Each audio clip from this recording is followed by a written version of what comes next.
Alright, so we got a 4.1k MMR Protoss versus Zerg player. Let's see what's happening here. Okay, wow. How many camera hotkeys did we just set up? And first off, wow, camera hotkeys at 4.1k. Awesome. Digging it. 1, 2, 3, 4, 5, 6. 6 camera hotkeys. Wow. I'm Grandmaster and I only play with 4. I love it, man. Okay, so we got the wall going down. Let's have this probe. Okay, we don't need to pull a probe. We can just rally it, but I mean, it's fine. It's not that big of a deal. It's like a difference of 10 minerals. The gateway goes down. Let's see our gas. Awesome. Whoa! Red flag. 12 pool. What do we do for a 12 pool? Please don't tell me it's going to be a forge. Immediately, one of these probes needs to come down. We need to get a second gateway. As soon as that first one finishes, we need to chrono out the zealot, and then we need to use the cyber core to plug the rest of the wall. And if I were you, an even easier way to do it is we can get to plug the wall, we can actually put a second pylon, because a second pylon is going to be incredibly important, because all they have to do is kill this pylon and all of our production is negated. What do we do? Your point of view. We see the 12 pool. We're very late on the response.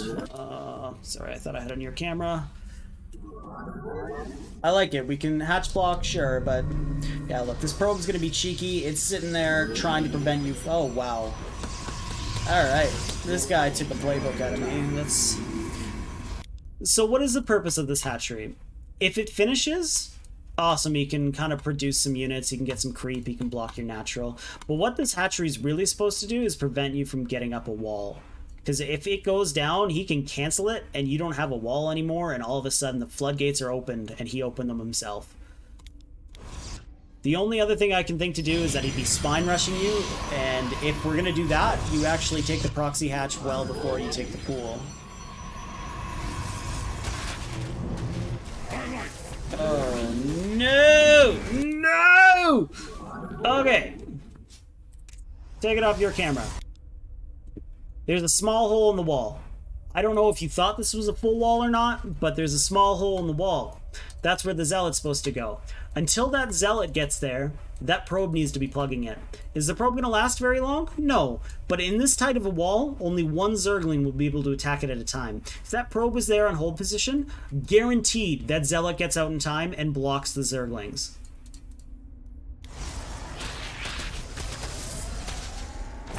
You put the probe there, it wasn't on hold position, it bounced back. Okay, yeah, we're not even attacking! We're just letting our zealot walk and die! I like that we're trying to back it up to prevent surface area, but... Oh no. This just went from bad to worse. Okay, we cut off the reinforcements. Oh, no, there's a second hold. We do have a second pylon and a third one on the way. We pull the boys. Let's see what happens. Realistically, he's got 6 slings here, 2 more on the way. Okay. Cannons up. Hatches down. Let's get the boys back on the mineral line. Let's get the adept to clean this up. Let's get a pylon powering these so we can get our warp gate. We're also supply blocked. What does he have coming out of here? A queen. Oh, the cheeky, cheeky, cheeky boy. All he's going to be doing is dropping creep tumors, trying to deny your natural as long as possible. Meanwhile, this probe got killed. He's expanding. He's been droning behind this. This was a failed 12 pool from him, and this was a failed response from you.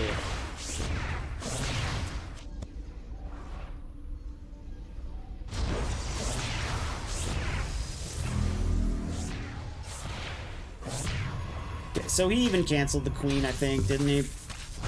No. Glory to the Daemon. Creep tumor's coming down. Hopefully he's smart enough to put it out of range of the cannon. He's not. Sick. We prevented that. Let's speed it up, okay? What are we doing behind this? Nothing. I'm gonna back it up because it's been a while. Okay, so this pro finishes and this adept finishes. Let's start the clock. It's 3 minutes and 12 seconds.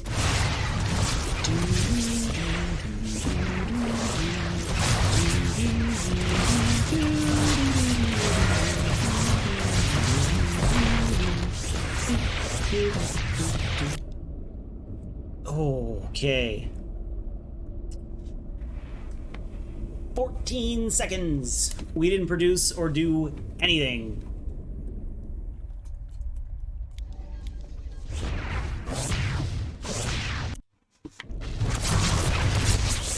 We weren't supply blocked. So what's our follow-up from here? Now, because he's been heavily droning, the last thing, speaking from experience as someone who is a douche Zerg, who this is a lot of what I do, ideally, we wanted to only make 10 lings and get as much damage done as possible with those 10 lings, if not outright win the game. And behind it, we want to be droning like a madman because we are so low on drones. So I don't want to be forced into making any more than those 10 lings, especially after I've started droning. So that's a really big deal. He's not going to be making lings. So these two adepts, this will clean up the hatchery. We already see that he's larva capped. Nothing's being produced. Let's not waste time. These adepts need to be going across the map like they already are, but they needed to be going across the map a while ago. We can come in here and just snipe off some drones. I don't want to see you lose them. We could easily recall them. We have the energy and we have recall available. But we even, understanding that after a 12 pool, if you're playing a macro Zerg and you kill 3 drones, that's a good amount of damage. Like, that's a nice little harass. But killing 3 drones to a Zerg that 12 pooled you, that is crucial because they're already so low. He has been droning for the last minute and a half, and he's still lower worker count than you. Okay? So those adepts can outright win you the game, because even if they only kill 1 or 2 workers, you're going to be forcing more Zerglings out of him, which you already are. So he's not even making any more drones, so he's still down.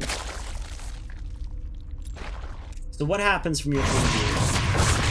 The hatchery finally dies. We have nothing plugging the wall. If we're going to move both the depths out, which I'm happy we are, because it really isn't a threat, just put a probe. It's just my personal preference. We have to have something to prevent, you know, just a flood of lings.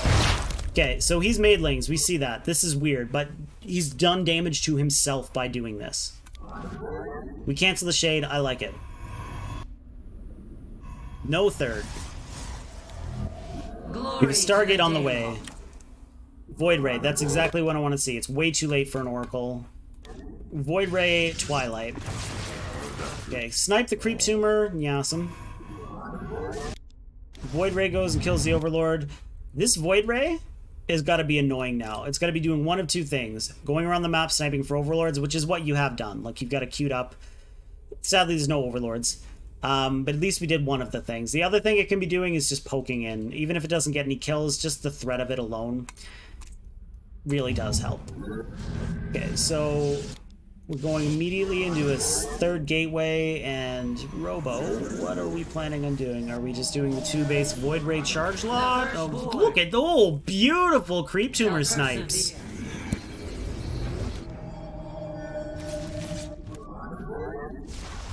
Okay, we're going Glaive. Alright. What does the Zerg player have? It's got a layer. That's an early layer, too. Well, actually, it's 6 minutes, but he has nothing. He's gone up to 40 drones. He doesn't have a Roach Warren. He's got a lot of gas. For what? He doesn't even have any way to spend his gas. He doesn't have a Baneling Nest. He doesn't have Roach Warren. He doesn't have Evos. What is this dude doing? Fire. Glory to the Daylong. All right. Another pro thing with the Void Ray opening is that again, it doesn't have to get damage done. Just the threat of it alone is usually enough to fuck with the Zerg and throw off their game a little bit.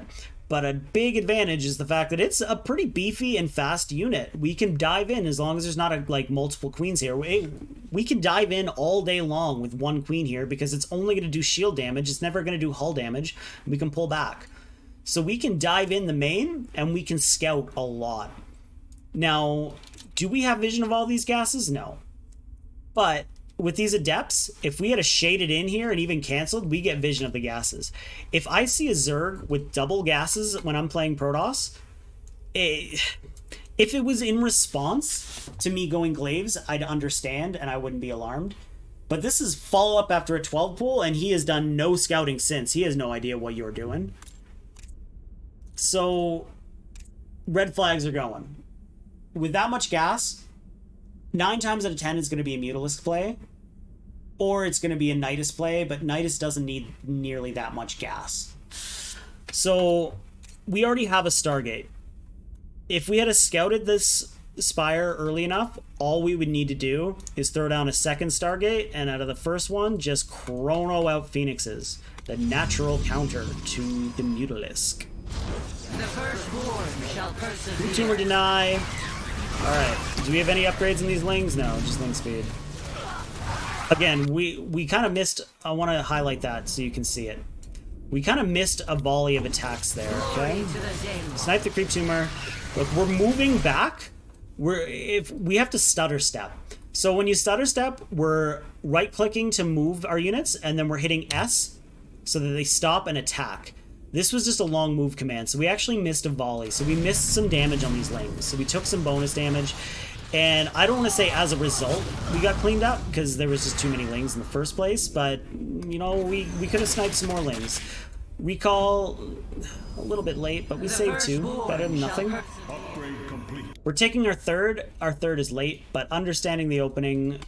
like, we had... The opening itself was bad.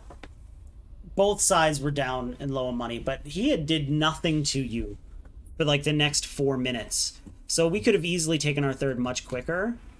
We're going for Forge. What are we doing here, man?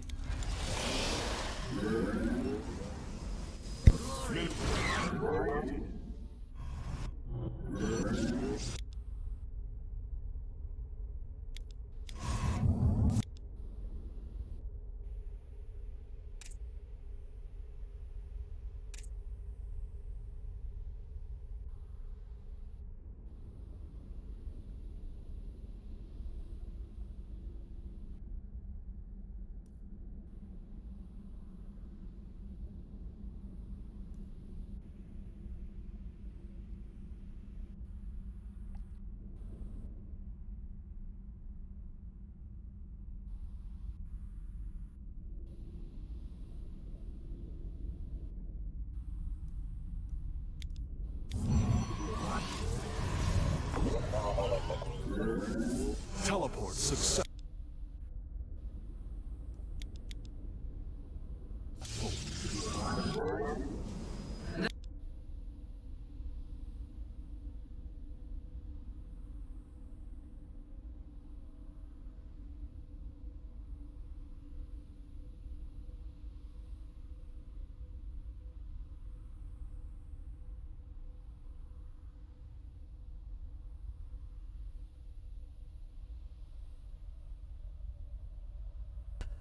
Okay, I don't realize how long my mic was muted. I'm just going to repeat myself. I apologize if I already said this. First off, Double Forge, nya nya nya nya nya. Okay, we don't have the economy. We don't need this.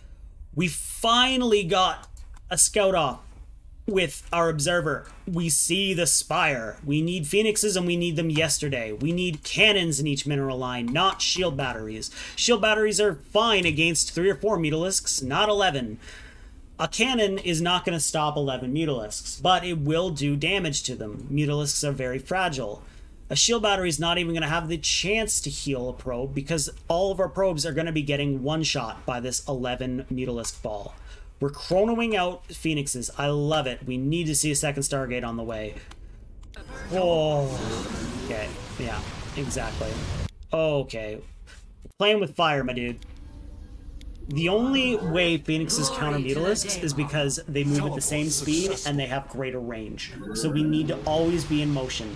If we get too close like this, that's how we lose them.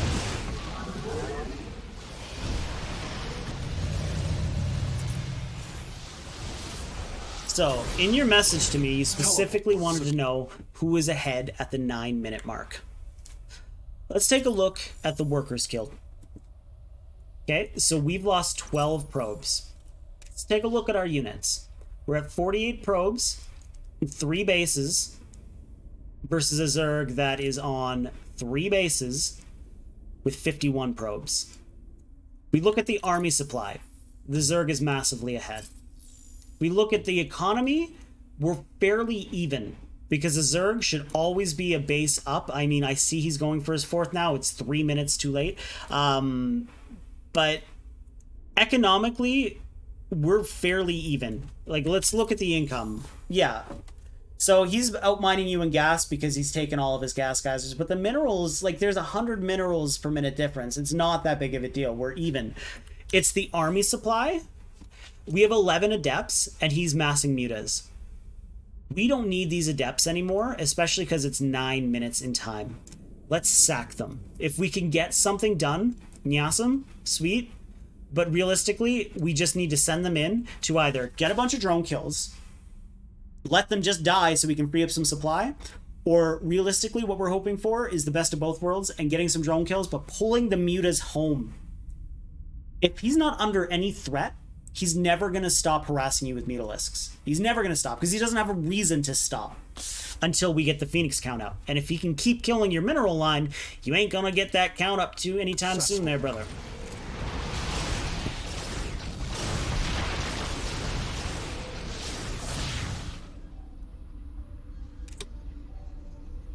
Okay. What do we have in production? More Phoenixes. Good, good, good. He's going for Corruptors. There's a gameplay switch. What do we need versus Corruptors? Void Rays. What are Corruptors okay against? Phoenixes. Because Phoenixes don't do any bonus damage to armor. Not that the Corruptors exactly ruin Phoenixes, unless they're like in a big number, but Phoenixes don't do any bonus damage to Corruptors, and Corruptors are naturally pretty freaking tanky. So he's already seeing that, hey, look, my Mutalisk play is countered. I'm just going to switch it up into Corruptors.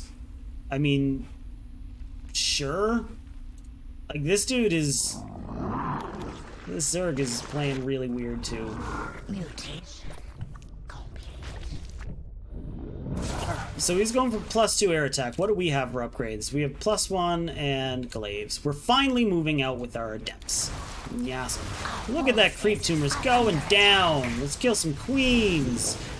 Recall. I don't like that. Honestly, just commit. Let's just get rid of these guys. We're almost supply blocked. We don't have a pylon in production. We don't need adepts. It's the 10-minute mark. But most importantly, we did get vision of Corruptors. How many does he have? 10. What is he going to do? Caustic spray down your shit. What do we have in production? A Phoenix and 2 more Stargates. We have the energy. It's not on cooldown. Do we seriously not have any? Yeah, we do. We had a battery there. We could have battery overcharged. Chose not to. Again, the reason Phoenixes beat mutas, it's not like a natural counter. It's not like an Archon versus a Mutalisk. We need to be kiting with them. If we're not kiting backwards, the Mutalisks will win the fight. Okay? Because Mutalisk's attacks are glaives. They bounce. Yeah. So this is a little fake out. This is every Zerg player at like Diamond or above knows about this. It's really not that difficult. You act like you're kiting away so that the Phoenixes can chase them, because Phoenixes can chase the entire time a Mutalisk player is trying to run away, and all of those Mutalisks will die. So you fake like you're running away, and then you quickly turn back in, and if the Protoss player doesn't respond fast enough, the Phoenixes are now in range, or the Mutalisks are now in range of the Phoenixes, and they can attack. So look at this. He's baiting you, baiting you. Hey, look, we overcharged.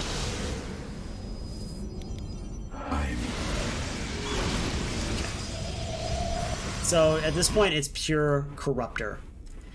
He has nothing that shoots down. Let's get some Stalkers warped in more than this, right? Like, look at our gateways here. We've got armor on the way, which is always handy, don't get me wrong. Going double forge is never a bad thing, but it's not a common thing in PvZ. PvZ, we typically just go single forge and we focus on upgrades. And that's usually because we're not planning on staying on ground army forever. Regardless of however you open, your end game versus Zerg is going to be primarily Sky Toss. So he didn't even attempt a caustic spray. So our economy's not under any threat. Don't recall them. Don't do anything. Let these bloody adepts die already. Oh my god! At least if they had shaded in, they would have taken a couple drones with them. By canceling the shade, the only thing we've done is ensured that they died without getting any possible value. Online.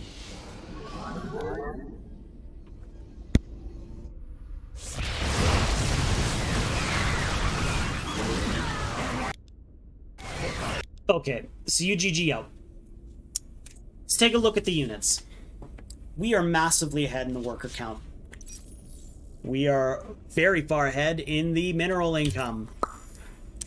Losses, we're ahead there too, which sucks because the Zerg player should pretty much always universally be ahead of you in losses because of their units being fragile. Some of them kill themselves like banelings, yada yada yada yada yada. But what does he have for an army? 10 Mutalisks, 32 Lings, and 18 Corruptors.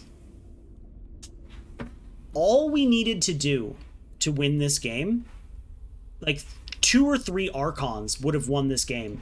Because the only thing that shoots down are these 10 Mutalisks. We could have just done a massive warp-in round of Stalkers and killed these Mutalisks.